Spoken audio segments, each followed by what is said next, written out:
todos para ser empadronados, cada uno a su ciudad. José subió de Galilea, de la ciudad de Nazaret, a Judea, a la ciudad de David, que se llama Belén, por cuanto era de la familia, de la casa y la familia de David, para ser empadronado con María, su mujer, desposada con él, la cual estaba encinta. Y aconteció que estando allí, se cumplieron los días de su alumbramiento, y dio a luz a su hijo primogénito, y lo envolvió en pañales, y lo acostó en un pesebre, porque no había lugar para él en el mesón. Amado Dios, te damos gracias, gracias por la Navidad, gracias porque en ella, Señor, recordamos el hecho de que Cristo, tu Hijo, tu amado Hijo, el Hijo eterno del eterno Padre, se humanó, asumió la naturaleza humana y vino a la tierra a darnos salvación y vida eterna. Él vino a buscar y salvarnos que se había perdido, Señor. Y te damos gracias por ese don precioso, ese regalo inigualable que tú nos has dado, Señor. Permite que podamos meditar en tu palabra y podamos entender que Cristo es la razón de la Navidad. Cristo es el centro, Señor, de nuestras vidas y que es el don más valioso, el regalo más grande que alguien puede recibir. Señor, pedimos que en esta manera de leer tu palabra, el Espíritu Santo sea el maestro que nos guía toda la verdad y que nos ilumine para poder entender las maravillas de Dios. Te pedimos esto, damos la gloria y la honra y oramos en el nombre de nuestro Señor y Salvador Jesucristo. Amén. Amén. Pueden tomar más tiempo.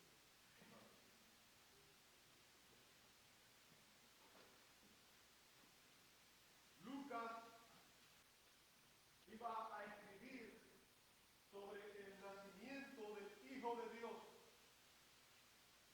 Lucas va a registrar en su evangelio lo que aconteció con el nacimiento del Hijo de Dios. Un niño sobre el cual se había profetizado por parte del profeta Isaías, que dijo que su nombre se llamaría Admirable, Consejero, Dios fuerte, Padre eterno, Príncipe de paz. Isaías 9, capítulo 9, verso 6 al 7. Isaías también dijo que sería Emmanuel, Dios con nosotros. O sea, se sabía que este niño sería distinto, diferente. Sería Dios humanado.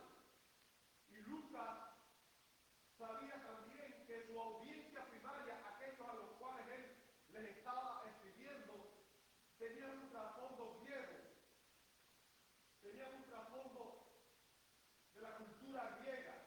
Y los griegos no solo eran famosos por sus filósofos, que han sido obviamente los filósofos más famosos a lo largo de la historia de la humanidad, sino que también eran famosos por sus escritos mitológicos. No sé cuántos de ustedes han leído algunos de estos escritos, pero en ellos aparecen muchos dioses y semidioses. Era parte de la cultura, de la filosofía griega. Creían en estos dioses y semidioses. Y Lucas quiere que su audiencia entienda que este escrito que él está haciendo acerca del nacimiento del Mesías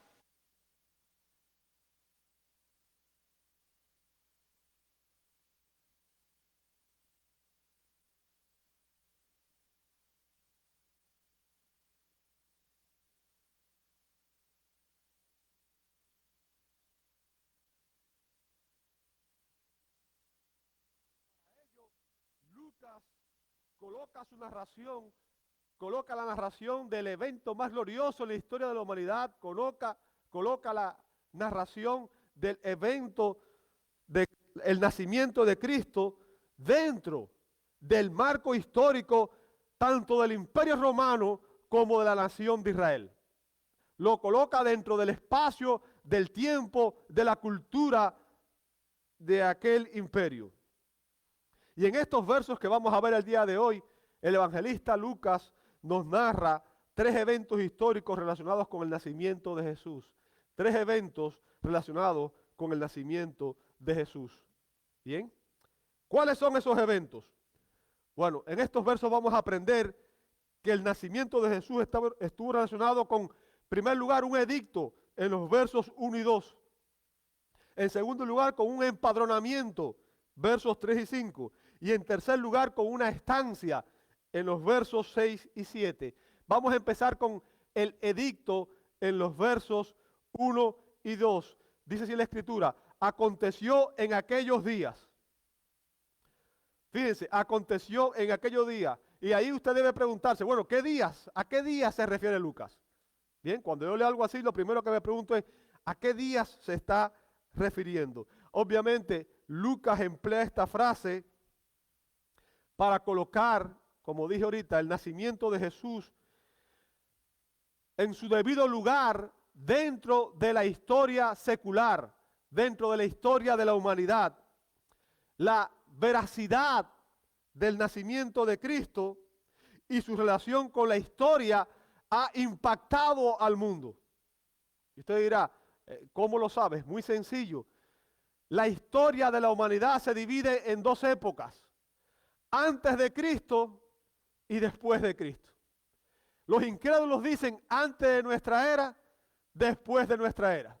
Pero al final de cuentas, no importa cómo usted lo llame, el nacimiento de Cristo fue tan relevante que ha dividido la historia de la humanidad en dos épocas. No importa lo que crea el mundo, al final ese nacimiento ha marcado la historia de la humanidad para siempre. Es el nacimiento de Jesús el que divide la historia humana. Y Lucas establece meticulosamente en su evangelio el contexto histórico del nacimiento de Jesús, relacionándolo en primer lugar con un evento que impactó a todo el Imperio Romano. Y el Imperio Romano, entiéndase, era la cultura más importante de este tiempo. ¿Ok?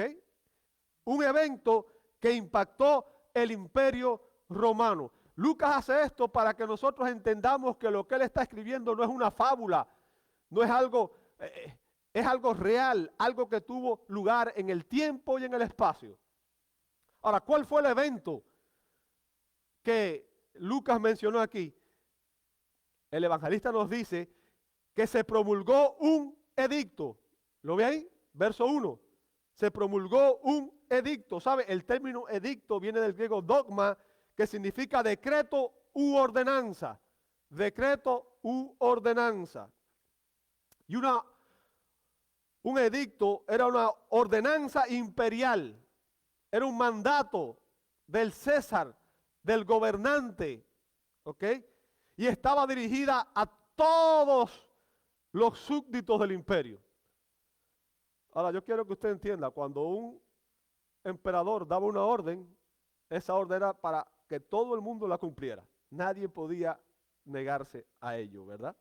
Entonces, vemos aquí que se dio un edicto que afectaba a todos los que vivían en el Imperio Romano. Ahora, ¿cuál fue el mandato? El mandato era que todo el mundo fuese empadronado.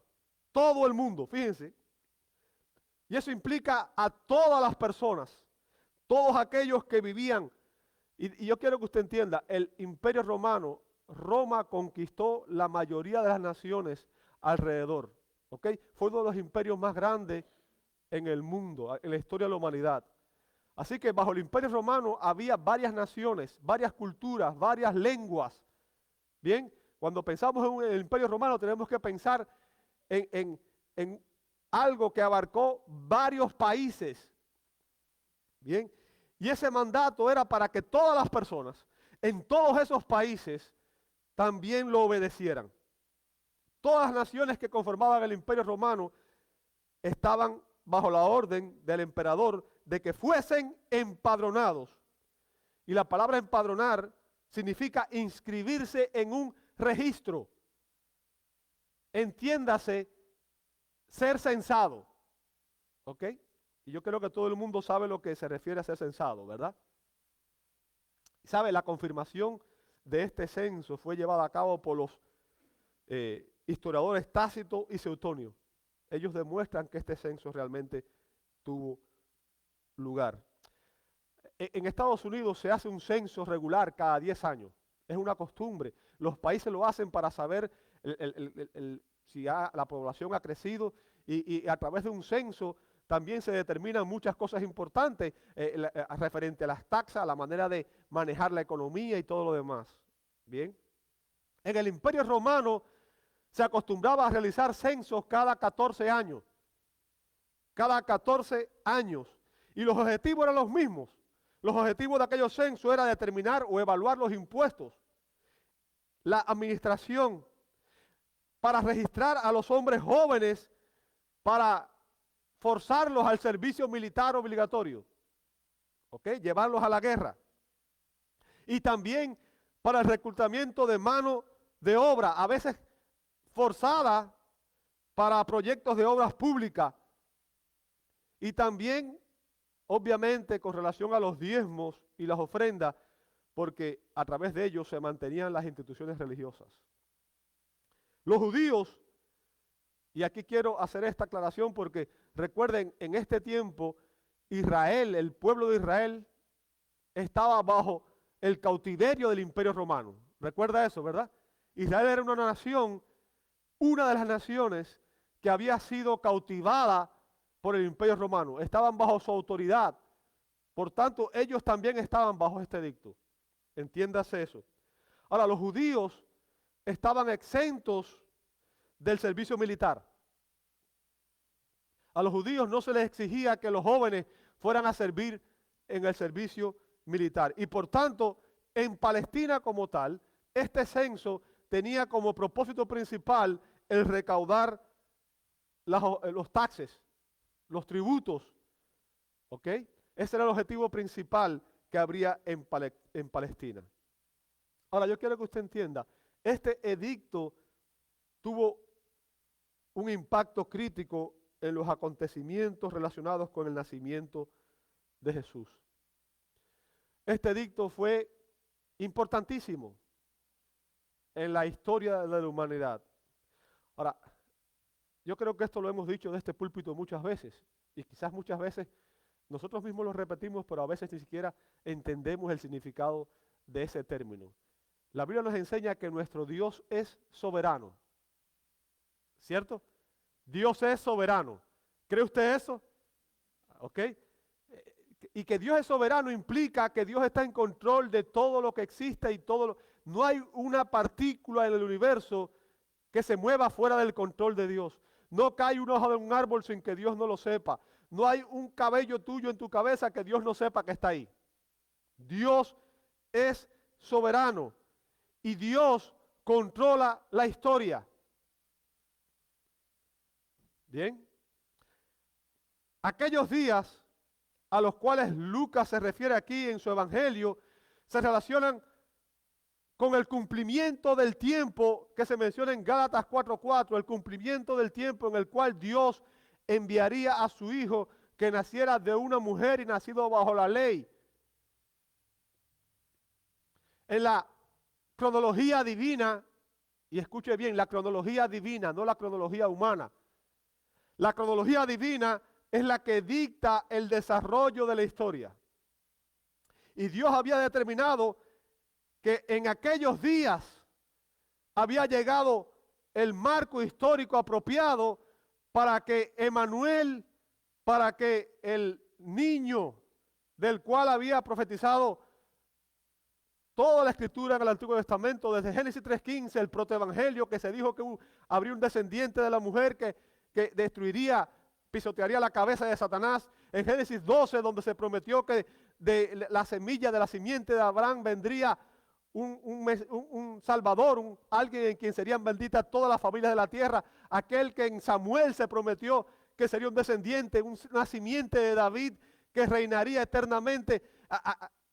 Todas esas promesas vendrían a cumplirse en este niño que nacería. Bien. Dios, en su soberanía, había arreglado todo el marco en la historia para que su Hijo viniera a este mundo. Yo leo estas historias y no dejo de asombrarme, porque a veces la leemos y no entendemos todas las implicaciones que tienen. A veces leemos esto y pasamos por alto y no entendemos la manera en que Dios obra en la historia humana. Dios tiene el control de todo lo que sucede. No dude nunca eso. ¿Sabe? Es muy probable que César, Augusto César, pensara que él era el personaje más importante de la historia. Que él era el que controlaba el mundo. Que él era el gobernante que nadie podía enfrentar y el que podría hacer y deshacer lo que él quisiera. Pero ¿sabe qué? La Biblia nos enseña que Augusto César solamente hizo cuanto la mano y el consejo de Dios habían antes determinado que sucediera. Dios usó a este hombre con todo su poder para cumplir sus propósitos eternos. Augusto César fue solo un instrumento en las manos de Dios. Y al dictar este edicto que afectaba a todo el imperio romano, Dios estaba preparando el marco histórico en el cual su hijo nacería dentro de la historia de la humanidad. Dios invadiría la historia del mundo, cambiándola para siempre. Dios utilizó a este hombre de tal manera que este emperador arregló todos los detalles para que Cristo, el verdadero personaje importante en la historia, naciera en Belén de Judea. Y esto me hizo meditar en las palabras del gran predicador puritano J.C. Riley, y que él nos dio un consejo a todos nosotros, un consejo a usted y a mí, y es que descansemos siempre nuestras almas en el pensamiento de que los tiempos están en las manos de Dios. Salmo 31:15 también dice esto: nuestros tiempos siempre están en las manos de Dios. Dios está en control. Y a veces nosotros estamos apurados. Yo quiero que te entiendas, Dios no tiene apuro. Dios lo hace todo en el momento exacto, en el momento preciso, pero sus planes siempre son perfectos. Y la Escritura nos dice en Romanos 8:28 que los que amamos a Dios, todas las cosas nos ayudan a bien. Lucas establece el contexto histórico del nacimiento de Jesús, relacionándolo en segundo lugar con los gobernantes de aquella época. En primer lugar, con el evento que fue el edicto. En segundo lugar, con los gobernantes que estaban actuando en aquella época, ¿verdad? Voy a mencionar a los gobernantes más importantes. En primer lugar, Lucas colocó el nacimiento de Cristo dentro del marco de la historia de Palestina al iniciar su evangelio, diciéndonos que los eventos que ocurrieron con el nacimiento de Jesús tuvieron lugar en los días de Herodes, rey de Judea. Usted puede leer eso en Lucas 1:5. O sea, Jesús nació en los días en que Herodes el Grande, y recuerde, tiene que diferenciar porque hubieron varios Herodes. Después sus hijos reinaron, ¿verdad? Después estaba el tetrarca Arquelao y habían otros Herodes. Pero cuando se habla de este Herodes, el Herodes primero del que se menciona en Lucas 1:5 es Herodes el Grande. Ahora, Herodes el Grande estaba reinando en Israel, en Judea. ¿Se entiende eso? Y Lucas quiere que entendamos el nacimiento de Jesús dentro del contexto histórico y también entendamos quiénes eran los líderes que había en aquel contexto. Herodes el Grande gobernó Israel desde el año 37 a.C. al año 4 a.C. Fue este hombre al que se le atribuyó la construcción del templo, del gran templo que había en Jerusalén. En segundo lugar, Lucas luego coloca el nacimiento de Cristo dentro del marco histórico del Imperio Romano. O sea, primero dentro del marco histórico de Israel, al mencionar a Herodes el Grande, y después dentro del marco histórico del Imperio Romano, al decirnos quién fue el emperador que promulgó el edicto. ¿Y quién fue el emperador que promulgó el edicto? Dice aquí ese verso que este edicto vino de parte de Augusto César. ¿Lo ve ahí? De parte de Augusto César. Ahora, estoy seguro que quizás alguno de ustedes piensa que Augusto César eran los nombres de esta persona, ¿cierto? Es lo que la mayoría de las personas creen, que estos eran sus nombres, pero no, estos no eran sus nombres. El nombre real de este personaje fue Cayo Octavio. O sea, él se llamaba Cayo Octavio y nació el 23 de septiembre del año 63 a.C. Era sobrino nieto de otro César, Julio César, y fue adoptado por Julio César lo adoptó como hijo y heredero. Cayo Octavio comenzó a gobernar el Imperio Romano en el año 31 a.C. y su gobierno se extendió hasta el 14 después de Cristo. Así que estuvo en el poder durante 45 años, gobernando la nación, el imperio. En el 29 a.C., el Senado romano declaró a Cayo Octavio como primer emperador de Roma. Ahora, cuando usted oye César, César es un título similar al de rey, emperador o faraón. ¿Comprende? Cuando se dice César, se está mencionando simplemente un título que implicaba una figura de autoridad similar a la de rey, emperador o faraón. Ahora, 2 años después, en el 27 a.C., el Senado honró a Octavio con el título de Augusto. Ese era otro título. El término Augusto significa majestuoso, sublime, muy venerado. Muy venerado. Y este era un término que anteriormente solamente había estado reservado para los dioses. El título llegó a significar que el César era un dios y que debía ser venerado, debía ser adorado. ¿Sabe? Esa fue una de las razones por las que los cristianos fueron perseguidos en el primer siglo, porque los cristianos confesaban que Jesucristo es el Señor. Y en el gobierno romano se exigía que las personas dijeran que el César era el Señor. Curios Christus. Cristo es el Señor, no hay otro Señor para los cristianos. Pero en la cultura romana, el César se creó un culto a los Césares. Había que adorarlo, había que rendirle adoración. Bien. Ahora se dice que Augusto César fue un sabio administrador y un famoso organizador, especialmente de sus fuerzas militares. A Augusto César se le atribuye el establecer la paz romana. También se le llamó la paz augusta. Y usted dirá, ¿y eso por qué es importante? Bueno, imagínese que usted viva dentro de una nación donde hay guerra constante. Donde hay una guerra constante. Es difícil poder trasladarse de un lugar a otro y es difícil ciertas cosas, ¿verdad? Se dice también que él mostró excelente tacto al tratar con los súbditos. Y esto es importante. Y que permitió que incluso las provincias conquistadas conservaran una considerable nivel de autonomía. Y esto para los judíos era muy importante porque los judíos eran muy celosos de su adoración y de su religión. Y César Augusto respetaba las costumbres y las convicciones religiosas. E incluso las leyes nacionales, siempre y cuando estas leyes no interfirieran con las leyes romanas. Entiéndase que los judíos pudieron conservar su adoración, ¿ok?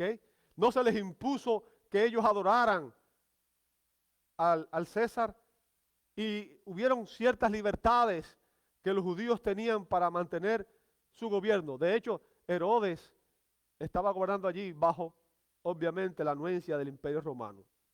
También a este emperador se le atribuye la construcción de grandes carreteras de adoquín.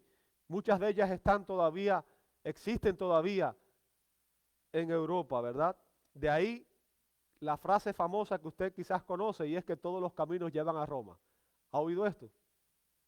Y usted dirá, bueno, ¿por qué el pastor está mencionando todo esto? La paz romana, los caminos que llevan a Roma. A nosotros no nos interesa eso.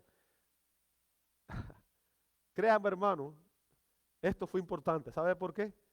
Porque Dios estaba preparando el contexto histórico para que su Hijo viniera, su evangelio comenzara a predicarse y se expandiera rápidamente a lo largo y ancho del mundo. Y fue a través de estos caminos que los evangelistas se movieron de un lugar a otro fácilmente para llevar la palabra de Dios. Y fue porque había paz que los hombres podían ir de una ciudad a otra sin peligro de ser asesinados. Entonces, el contexto histórico del que estamos hablando fue preparado por Dios en su soberanía para que cuando su Hijo viniera al mundo, la palabra se expandiera por todo el mundo rápidamente. Todo esto estaba en el plan divino. Estos logros del gobierno de este hombre facilitaron la rápida expansión del Evangelio de Jesucristo. Este era el momento perfecto, el tiempo que Dios había determinado en su soberanía para que su Hijo viniera al mundo, para que naciera Emmanuel.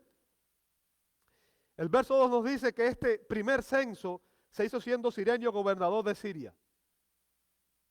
Cirenio fue gobernador de Siria 2 veces, entre el 3 y el 2 antes de Cristo y el 6 al 7 después de Cristo. El censo se ordenó en el año 8. Sin embargo, y muy probablemente debido a la renuencia de los judíos a pagar impuestos, Herodes el Grande estuvo conteniendo el realizar este censo por 2 años. O sea, entre el 6 y el 4 antes de Cristo. Ahora, el punto que quiero que entiendan es que este edicto fue crítico en la historia de la Navidad. Y usted dirá, ¿por qué? Bueno, el edicto ordenaba un empadronamiento, y es lo que vamos a ver en los versos 3 al 5. Versos 3 al 5 dice, e iban todos para ser empadronados, cada uno en su ciudad. Entiéndase, empadronar significa ir a registrarse en el censo, ¿verdad? Y ahora ve aquí la manera en que Dios obra en su soberanía. Dios en su maravillosa providencia hizo que Augusto César promulgara un edicto y ordenara que todos los súbditos del imperio fueran censados. Y el verso 4 nos dice, y José subió de Galilea, de la ciudad de Nazaret. Ahora, recuerden que lo que vimos la semana pasada, José y María vivían en Galilea. La provincia de Galilea estaba al norte en Israel y vivían en la ciudad de Nazaret, que era una pequeña ciudad, dijimos, casi desconocida, que tenía menos de 2,000 habitantes, ¿verdad? Pero debido al censo, y digo debido al censo porque muy probablemente, si no hubiera habido este censo, José y María hubieran permanecido en Galilea y en Nazaret, porque María estaba embarazada y estaba a punto de dar a luz, y ninguna mujer que va a dar a luz está en intenciones de viajar. Y quizás hoy sí, porque hoy es más cómodo y se viaja en carro, se viaja en avión y se viaja. Pero en aquella época los viajes eran a pie, en camello, en caballo. O sea, no eran nada agradables, no eran nada, entiéndase. Bien, y es debido al censo que la familia se trasladó de la parte norte de Israel, donde ellos vivían, dice el texto aquí, a Judea. Y Judea era la provincia que estaba al sur en Israel, en la parte baja. O sea, al este del río Jordán estaba Galilea, Samaria y Judea. ¿Ok? Galilea arriba, Samaria en el medio y Judea debajo. Bien, estaba al sur. Y específicamente se trasladaron, dice aquí el texto bíblico, a la ciudad de David, que se llama Belén. ¿Ok? Belén fue la ciudad donde nació David. Y digo esto, tienen que tener cuidado porque a veces también se dice en la Biblia que Sión es la ciudad de David. O sea, y refiriéndose a Sión se refiere a la capital, ¿verdad? Jerusalén. Pero de allí reinó David. Pero fue en Belén donde David nació. Por eso se le llama la ciudad de David. Por cuanto José era de la casa y la familia de David, para ser empadronado con María su mujer, desposada con él, dice el verso 5, la cual estaba encinta. Ahora, les digo una vez más, esta era una caminata bien difícil, era de más de 70 millas, ¿ok? A través de un terreno agresivo, un terreno incluso a veces montañoso. Así que este sería un viaje particularmente agotador para María, una mujer que estaba encinta, porque la fecha de su parto ya estaba cercano. Una mujer cuando está a punto de dar a la luz, bueno, yo he visto a mi esposa en los 2 embarazos y es bien incómodo porque a veces ya sienten como que les falta el aire y es bien incómodo los últimos tiempos de su embarazo, ¿verdad? Ahora, imagínense hacer un viaje como este en esas condiciones. Quiero hacer una aclaración aquí, porque el evangelista Mateo nos explica en Mateo 1, 18 al 24, que el ángel, después de anunciar el nacimiento de Jesús y de que María iba a estar encinta, le contó a José sobre el embarazo de María. Recuerden que José, cuando se enteró, dudaba porque él decía, ¿sabes qué? Si yo no estuve con ella, ella me fue infiel y quiso dejarla secretamente. ¿Recuerdan esa parte, verdad, de la historia?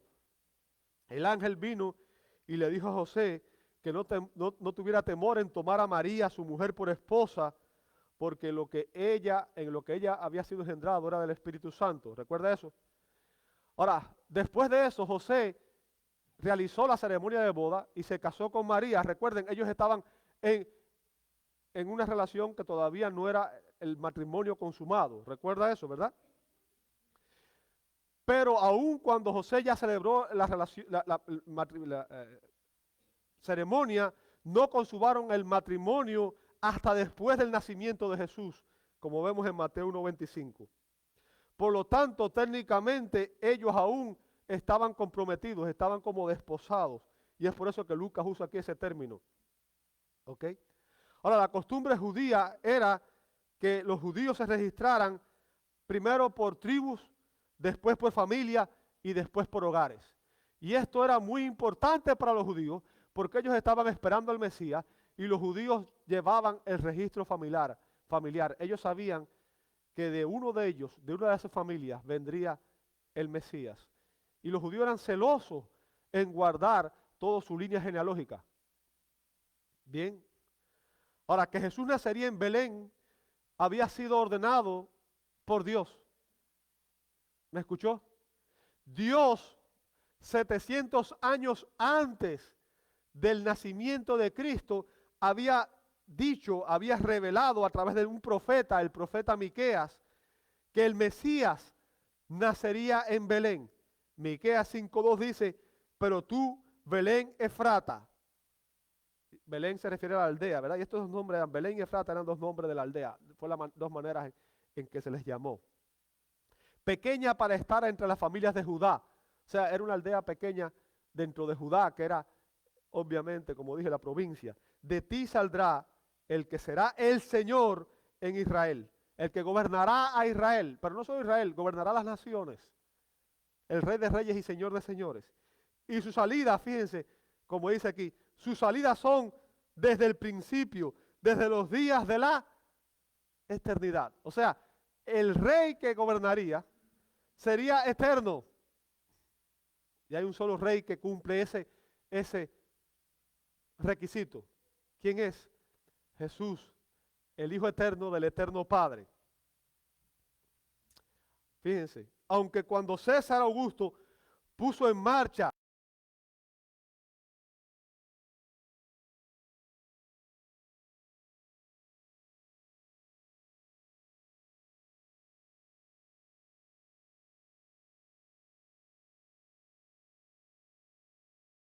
el nacimiento de Jesús. Y de esa manera, Dios cumplió su profecía. Como dice Warren Wiersbe, no sé si lo mencioné bien el nombre. Me cuesta un poco trabajo a veces mencionar nombres raros. Todo esto ocurrió tal como dicen las Escrituras.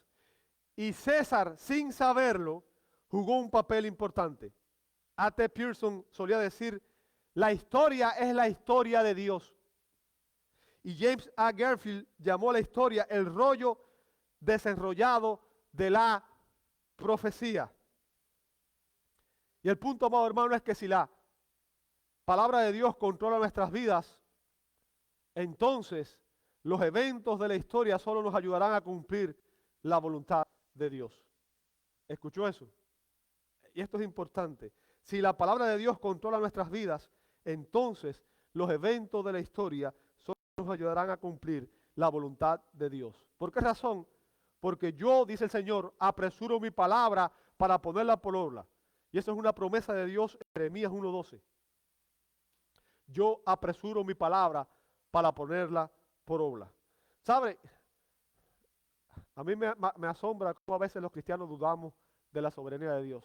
Y cómo en la Biblia vemos que incluso paganos un rey pagano llamado Nabucodonosor, dijo que el dominio de Dios, dijo que su dominio es sempiterno, o sea, que es eterno, y que su reino es por todas las edades, y que todos los habitantes de la tierra son considerados como nada, y que Él hace según su voluntad en el ejército del cielo y en los habitantes de la tierra, y que no hay quien detenga su mano y le diga, ¿qué haces?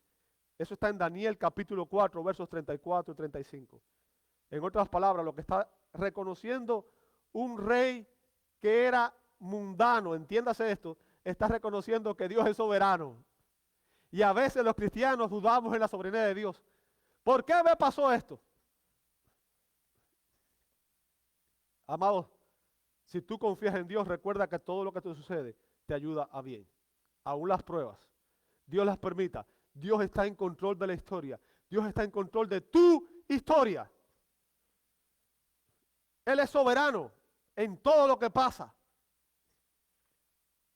Y a continuación veremos lo que ocurrió durante la estancia de José y María. Durante la estancia de José y María. Versos 6 y 7. Dice, y aconteció que estando ellos allí, ¿dónde? En Belén de Judea. Fue donde fueron.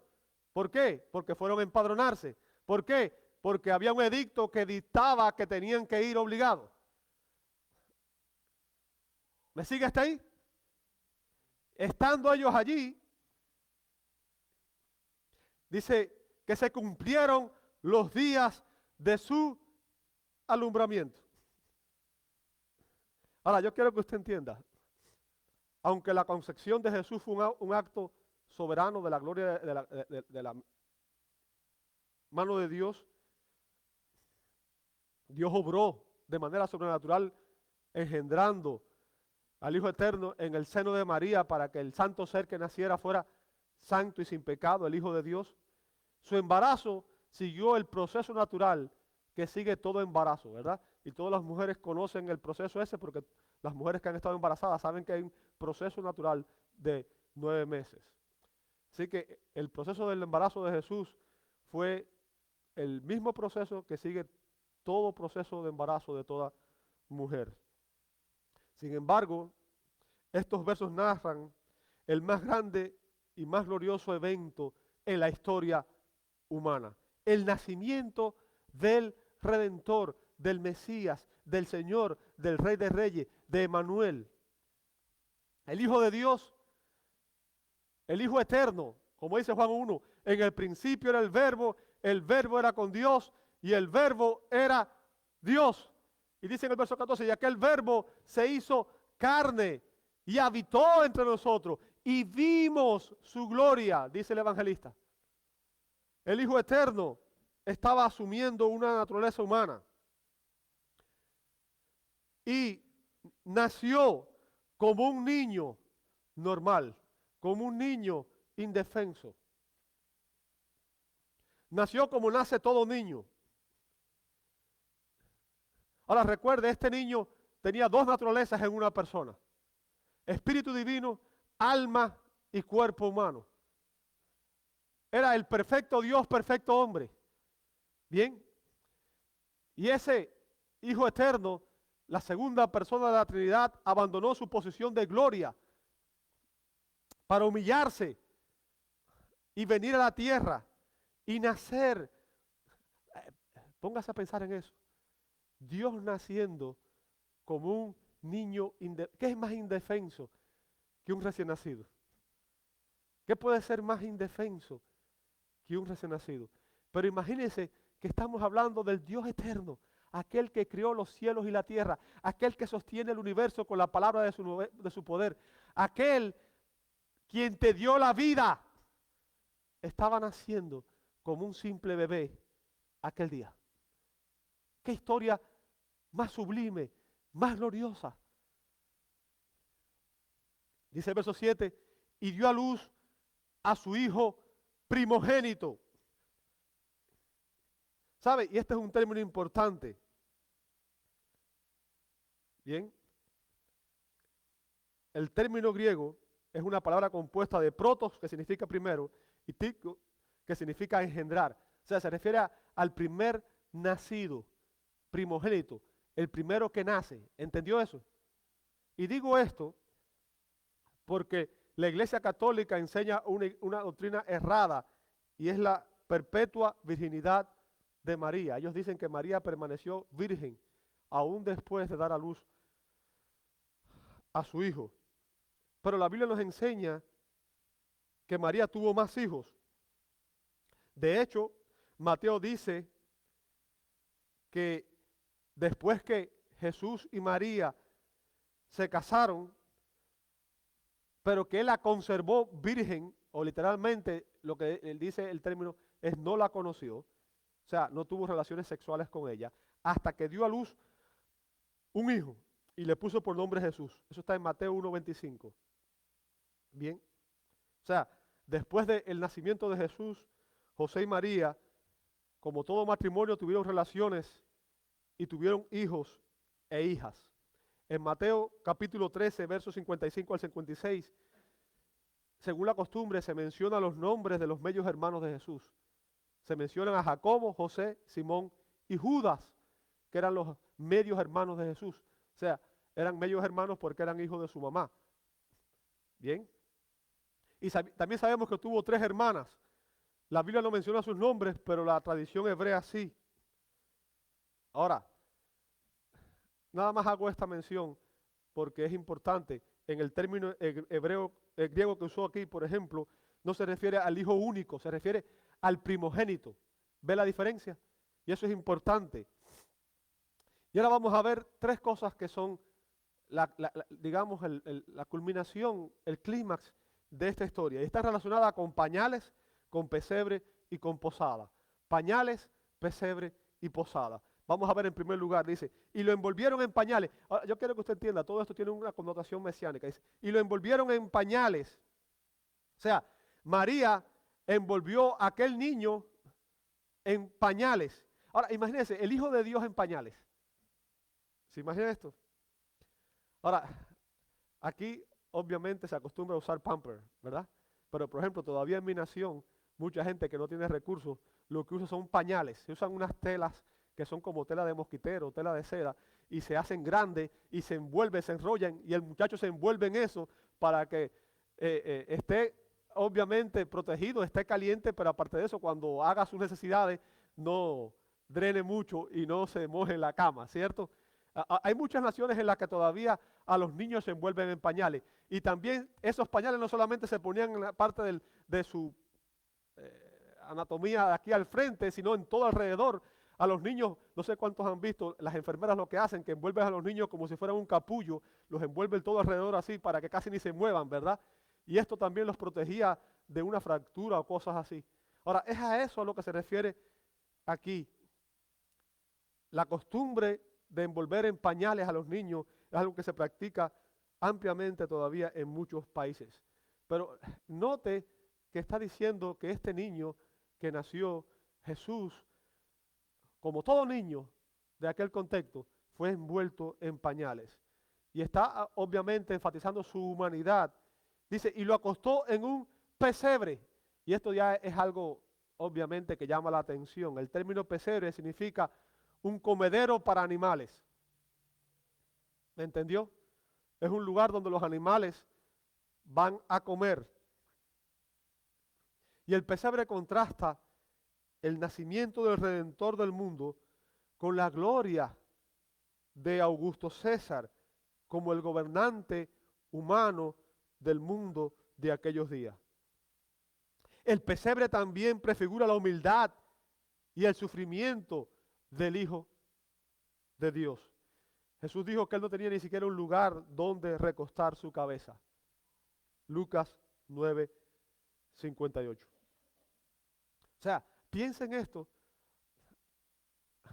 El personaje más importante de la historia. Si hay una persona en la historia que ha sido importante, es Jesús. ¿Y dónde fue que nació? ¿Dónde fue que lo acostaron? En un pesebre. En un lugar donde los animales comen. ¿Por qué razón? Lucas nos explica. Porque no había lugar para ellos en el mesón. Un mesón era una posada. Y obvio, déjeme explicar, una posada no es lo que mucha gente piensa hoy, porque a veces posada se piensa que es un lugar donde van personas de mala conducta, ¿verdad?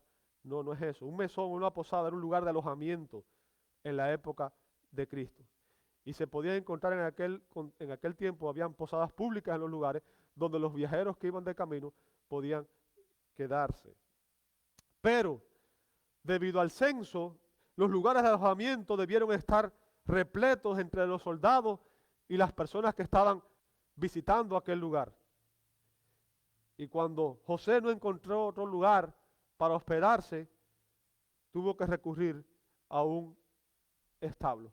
Ahora, yo quiero que usted entienda, si usted se imagina, porque la mayoría de nosotros ve los nacimientos, ¿verdad?, que se hacen en las casas, y usted se imagina un establo recién barrido, un establo limpio, usted está perdiendo el punto de esta historia. Un establo era un lugar miserable. Seguramente en aquel lugar había olor a estiércol y a paja y a animales, ovejas, caballos.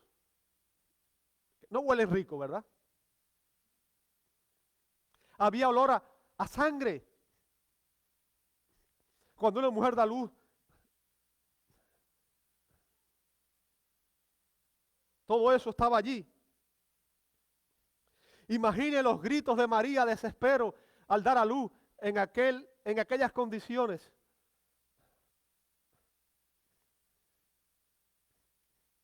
Imagínense José ayudándola con sus manos temblorosas, tratando de sostener al Hijo de Dios que nacía en aquel momento, que debido a que estaba todavía resbaladizo porque estaba cubierto de sangre y de toda esa grasa con que nacen los niños, resbalaba de sus manos.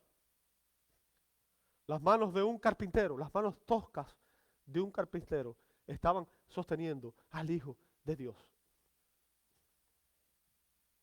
Imagine el llanto del bebé que atravesaba la noche en aquel lugar, un lugar triste, un lugar vacío, un lugar que usualmente era ocupado por animales. Ningún niño en el mundo ese día parecía tener perspectivas más bajas que aquel niño que nació en aquel establo. El Hijo de Dios nació no como un príncipe en un lujoso palacio, en una cuna de oro, cubierto de mantos lujosos y rodeado de muchos sirvientes. El Hijo de Dios nació como un pobre en un establo, y su cuna fue un pesebre, y sus visitantes fueron simples pastores en una simple posada, el lugar más simple del universo. La persona más gloriosa del mundo, el más sublime, se humilló hasta lo sumo y nos dio el ejemplo de humildad y de servicio. Al leer el registro inspirado del nacimiento de Jesús, yo medito en un canto de Navidad que quizás usted ha escuchado. Su título es ¿Qué niño es este? Y dice así: ¿qué niño es este que ahora duerme en brazos de María? A quien los ángeles alaban y pastores guardan vigilia. Este es Jesús, el Rey, a quien los cielos gloria dan. Load en alta voz al Cristo, el Mesías. ¿Por qué en pesebre la acuestan entre los animales? El Dios eterno se humanó y entre criaturas nace. Trajeron oro, incienso y mirra al Rey que es siempre digno. El Rey de Reyes ya nació, para salvarnos vino. Amados, esa es la historia de la Navidad. Dios eterno, Dios el Hijo, se humilló a tal extremo que vino a este mundo a dar su vida en rescate por tus pecados y los míos, para que todos aquellos que hoy los reciben por fe reciban salvación y vida eterna. Esa es la Navidad. La Navidad es la celebración del advenimiento de Jesús a este mundo. Es triste porque hoy en muchos lugares, en muchos países y en muchos hogares se celebra la Navidad. Sin embargo, imagínense una celebración de cumpleaños en la que el homenajeado no está presente. ¿Es Cristo el Señor de tu vida? ¿Es Cristo el Salvador de tu vida?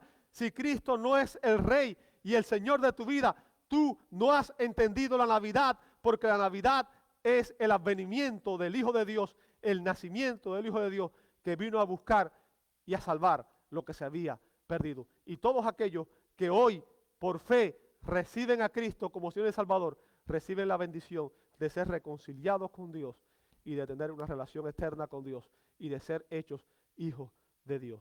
Te invito a orar. Amado Dios, te damos gracias por la Navidad, porque la Navidad no es más que el nacimiento del Salvador, el Mesías, Emmanuel, Dios con nosotros. Señor, ayúdanos a entender y a celebrar la Navidad como tú quieres que la celebremos, reconociendo a Cristo. Cristo, la figura más importante en nuestros corazones, aquel que se humilló a lo sumo, es el Rey de Reyes, aquel que algún día retornará en poder y gloria para reinar sobre las naciones y proclamar que Él es el Señor. Aquel ante cuya presencia toda rodilla se doblará y toda lengua tendrá que confesar que Jesucristo es el Señor, para la gloria de Dios el Padre. Amén y amén. Dios les bendiga, mis hermanos.